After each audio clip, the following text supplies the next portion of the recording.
9:43 here, Big 550 KTRS. The board meeting, Jane Duker and Ed Martin, and of course Chad Garrison, the editor of the Riverfront Times. Chad Garrison, this week, Governor Nixon did hold a news conference in St. Louis, hold the presses, hold the websites. He spoke a day before the Oversight Committee in Jefferson City about the stadium, went downtown and said some very interesting and emphatic things about his support for new Rams football stadium. Yeah, well, I mean, this is a topic that we definitely know where the governor stands on this, and he's moving forward. And some people, such as Post-Dispatch columnist Bernie Miklasz, I know, are giving him a lot of credit for kind of shepherding this along. Yes. They're making some headway down there. This week, I think they struck a deal with Ameren, has some rail lines to move those around. And, I think most people are still concerned or have the view that this is maybe a little, too little, too late.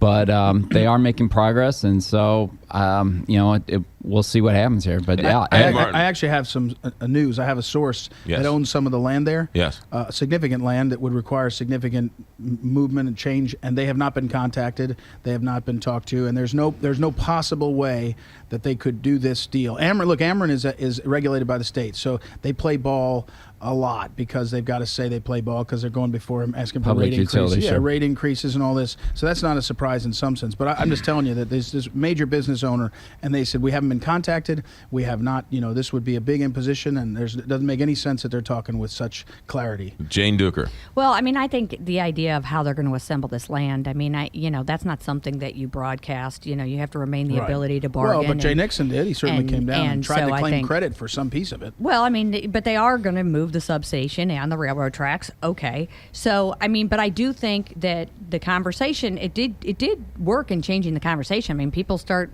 feeling more optimistic, and some don't, but most are like, okay, this might be moving, this might be moving. And so, I mean, to me, the time is going to tell. I mean, are we going to be able to put this thing together? And if we do, does it matter? I found it interesting now that, Kevin Demoff, locally of the Rams, is at least in the room listening. I don't know if that's cosmetic, but I do think the idea that at least someone from the Rams and someone from the NFL is talking to Peacock and Blitz. So I do think that that's a little bit different than where we were previously. So, whether that gets us over the finish line or not. Yes or no tax dollars for the stadium? They're going to play this no new tax game. Well, I was in the governor's office when the Busch Stadium deal went through, and I think we felt very comfortable that providing the sort of infrastructure and items that you would provide to any company and anybody who would come to our state, I think that's You don't mean a stadium, though. You don't mean build a stadium. You mean make the roads work. Well, I mean, I can tell you ramps, I'm for sure like comfortable with that. Right. I'm for sure comfortable with doing the kind of things, abatement and infrastructure things that would make it ready. I'm clearly in favor of that. I think that the legal issue of whether this needs to go to a vote of the people is extremely interesting, and that's always tied up to the issue of whether this is a new tax or whether this is new financing or refinancing old debt. I think the governor is correct legally that he could actually do the bonds, the state portion, without legislative authority. Whether he will do that or not is another story. How can he commit to 20 more years of paying off bond service? Because he was given that authority by the legislature, specifically in the provisions regarding originally. Stadiums. Yes. So, and it's broad authority. And so now I think there are some legislators who might be uncomfortable with that and maybe looking at passing a law. But the bottom line is I think they all acknowledge that he has the ability to do what that. about the city-county hotel tax? Well, that tax is already in place, and there's no sunset provision on that tax. So even if we don't do another stadium, I don't know that tax goes away. So that's something that people aren't really talking about that they need to come to terms with. That tax was levied, and I doubt that the city and the county would get rid of it if they're not funding a stadium. So that's something to be clear. It's not tied to that stadium and doesn't go away when that stadium is done, whether we just pay off the original one. So, and it does some other things too. I mean, it also provides money for the Regional Arts Committee, or Commission, and a few other things. So it's not just the stadium. I mean, the lion's share by far is for the city. It's awesome to have taxes for stadiums and art commission when our schools are broke. Sure is nice. But it's not the for roads. the The stadium. roads are in the hole. I mean, because it will still exist after. Governor Nixon stood in front of the probably one of the most blighted areas in our state and said, if we don't do anything, it'll look like this in 10 years. And 20 years ago, we built a giant stadium and a convention center right next door to that blighted area 20 years ago. And it still looks that way now 20 years after we were redeveloping the downtown, which is a question I don't think he was asked. Well, not necessarily. I mean, it has changed a little bit. I mean, you do have that Lumiere. You got the Four Seasons there. I mean, there has been some development. Now it hasn't really stretched very far, but there is a little bit going on. Okay. Secondly, I think people are delusional if they think that Governor Nixon is taking this by the horns and really shepherding this through. He wasn't even at the original news conference to make the announcement that here's our stadium plan. But he shows up at the news conference to say we're going to move a couple of power lines? Well, I mean, I think that they need to send, and what they wanted to do was send a message to the NFL and to the Rams. But if you want to send a message to the NFL, how about you call up the NFL?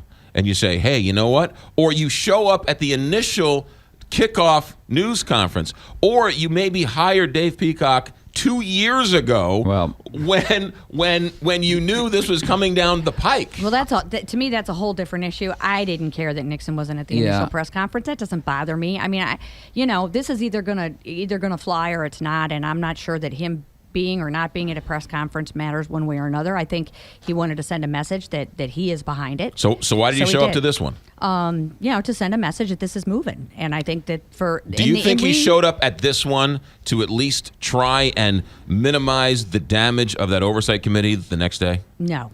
I don't know about that. I think that is that Ed Martin? Peacock. Nicely done. I'm just letting you go, McGraw. I'm so proud of you right now. You know what? I mean, you are in such. And we don't know everything about the negotiation, and there may be great. something What a going great on in the show. negotiation that made this necessary. Think it's a problem that he hasn't talked to Stan Kroenke at all?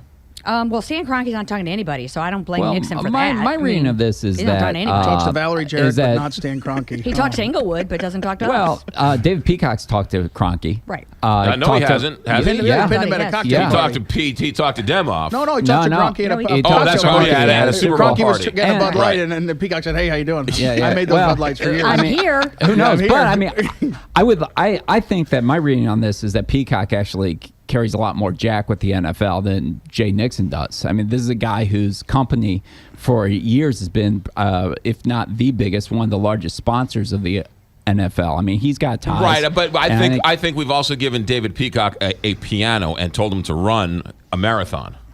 I mean, I think we've loaded him down with a whole bunch of. I think most Absolutely. people concede Peacock's one of the more talented Absolutely. people exactly. in the region. But and I he's agree doing with you. what There's- he's supposed to be doing, and I can't begrudge the guy for doing Right, what he's we've charged doing him what to he do. can. Yeah, no Exactly. question. All right, we got a break. We'll come back. Our parting shots in just a moment. Let me tell you about Bell.